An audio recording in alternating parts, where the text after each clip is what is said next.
Iran War Today, regular update on the U.S.-Israel-Iran conflict. This is Iran War Today, our regular update on events surrounding the ongoing conflict involving the U.S., Israel, and Iran. Let's start with some of today's. The U.S. military has carried out its 13th consecutive night of attacks, targeting command centers and drone storage sites in southern Iran. In response, the Islamic Revolutionary Guard Corps, IRGC, stated that it attacked U.S. interests in Jordan and northern Kuwait and targeted a surveillance tower used by the U.S. Fifth Fleet in Bahrain. Tehran has threatened further attacks on air bases used by U.S. forces, including those in the U.K. The U.K. Ministry of Defense says Britain stands ready to defend itself. President Donald Trump stated that he holds Iran accountable for attacks launched by its Houthi allies on the Bab el-Mandeb choke point in the Red Sea. Meanwhile, Brent crude oil prices have risen above $100 a barrel, their highest level in 8 weeks, as fears grow that the crisis is spreading beyond the Strait of Hormuz and into the Red Sea. Israeli Prime Minister Benjamin Netanyahu has been invited to the White House on Tuesday, with reports suggesting that President Trump is considering a return to major combat operations in Iran. Tensions in the Middle East are intensifying, with fresh U.S. and Iranian strikes raising fears of wider escalation.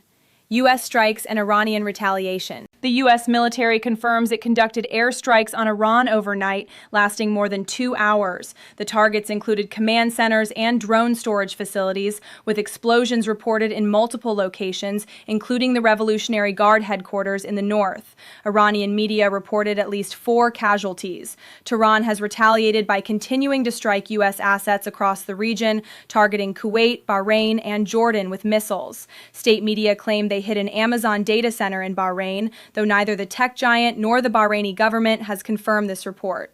These exchanges come as President Trump signals readiness to escalate further.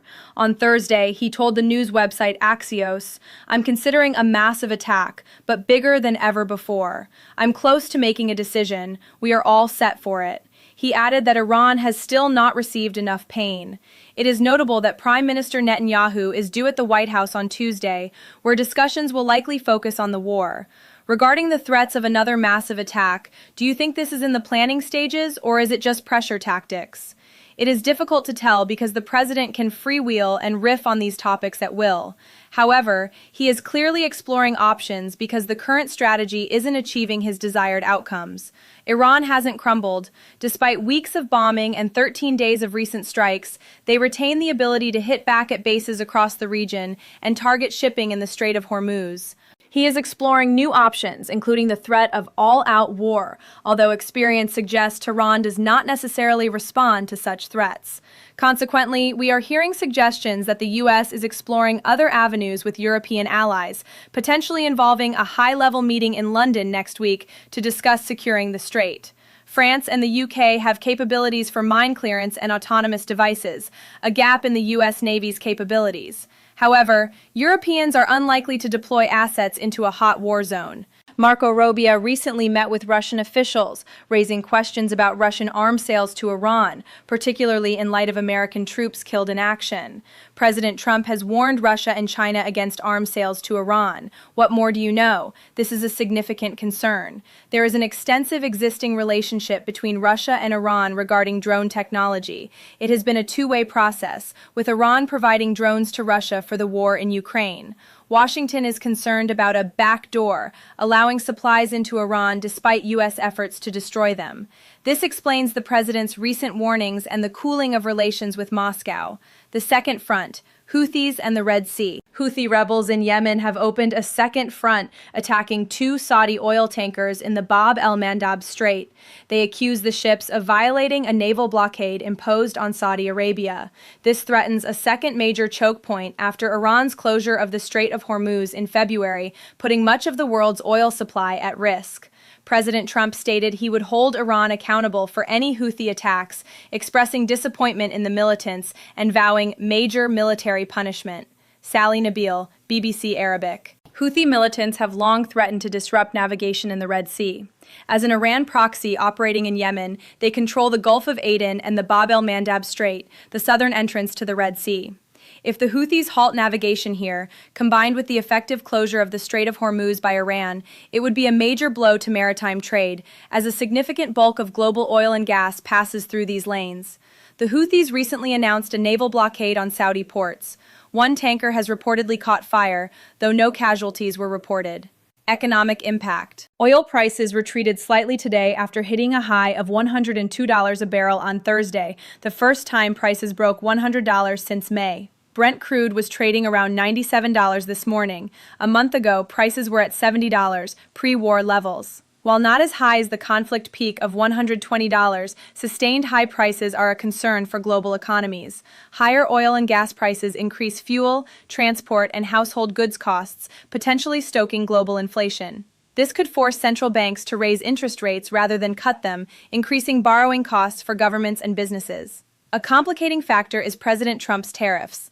While the tariff rate for the UK remains at 10%, these measures might create friction in supply chains, potentially softening demand and keeping a lid on price rises. However, with the US continuing to bomb Iranian targets and Iran retaliating, there is no sign of de-escalation, suggesting everyday prices will likely continue to rise.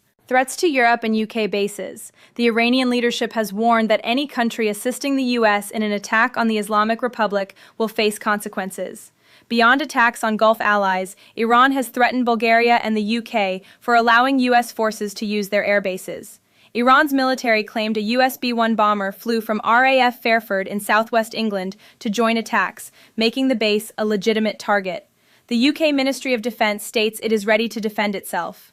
The situation for ordinary Iranians was difficult even before the war, with tremendous economic pressure leading to protests in December and January. The government blames Americans and claims it will resist regardless of pressure. Hardliners support this stance, but the majority of people suffer from high inflation and a decreasing currency value. Social media users report hearing explosions nightly. While violence has been limited to the southern coast, there is fear of expansion to other cities, including Tehran, especially after Trump warned of hits on power plants and bridges. Iranians are also concerned about the conflict spreading to regional bases, including those in Cyprus and Diego Garcia. Diplomatic stalemate and future escalation. Prime Minister Netanyahu's upcoming visit to Washington, partly to attend the funeral of the late Senator Lindsey Graham, might suggest no immediate major escalation. However, both sides have previously used high-level visits to mask preparations for strikes. Iranian Foreign Minister Abbas Araghchi stated that Iran will never accept a ceasefire until its demands regarding the Strait of Hormuz are met. This highlights the central problem with the recent Memorandum of Understanding, which was deliberately vague.